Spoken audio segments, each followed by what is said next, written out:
السلام علیکم دوستو، ڈرامہ سیریل دام محبت کی نیکسٹ ایپیسوڈ میں آپ دیکھیں گے کہ سعدیہ بیگم جو کہ اب بہت اچھی بن چکی ہوتی ہیں اور اسی وجہ سے اب ان کا رویہ اپنی بیٹیوں کے ساتھ بھی کافی بہتر ہو چکا ہوتا ہے، کیونکہ ان کو اب اپنی غلطیوں کا احساس ہو چکا ہوتا ہے اور اسی وجہ سے اب وہ اپنی بیٹیوں کے ساتھ بھی اچھا رویہ رکھنے لگتی ہیں۔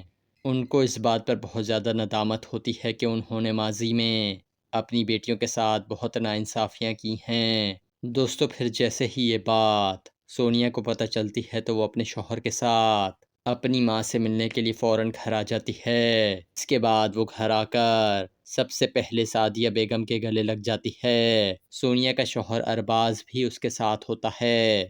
اس کے بعد سونیا سعدیہ بیگم سے کہتی ہے، امی میں نے قسم کھائی تھی کہ جب تک آپ ارباز سے معافی نہیں مانگیں گی تب تک میں اس گھر میں قدم نہیں رکھوں گی، لیکن میں غلط تھی۔ ابا اور ارباز بالکل ٹھیک کہتے تھے۔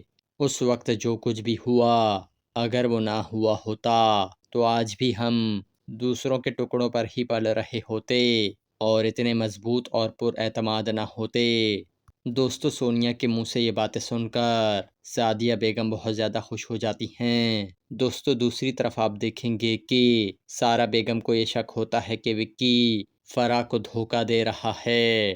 اس کے بعد آپ دیکھیں گے کہ وکی سونے کا ایک سیٹ لے کر فرح کے گھر آ جاتا ہے تو سارہ بیگم اور بلال صاحب بھی وہیں پر موجود ہوتے ہیں۔ اس کے بعد جیسے ہی سارہ بیگم کی نظر سونے کے سیٹ پر پڑتی ہے تو انہیں ایسا لگ رہا ہوتا ہے کہ انہوں نے یہ سیٹ پہلے بھی کہیں دیکھا ہے۔ اس کے بعد وہ وکی سے کہتی ہیں، جہاں سے تم نے یہ سیٹ خریدا ہے تو کیا اس کی کوئی رسید وغیرہ ہے؟ یہ سن کر فرح کو غصہ آ جاتا ہے۔ اس کے بعد فرح غصے سے چلاتے ہوئے کہتی ہے، امی کیا ہو گیا ہے آپ کو؟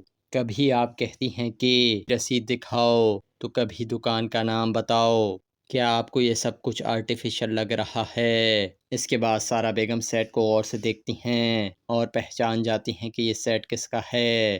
اس کے بعد وہ اپنے شوہر سے کہتی ہیں، بلال صاحب یہ دیکھیں، یہ تو شمع بھابھی کا سیٹ ہے اور یہاں اس قسط کا اختتام ہو جاتا ہے۔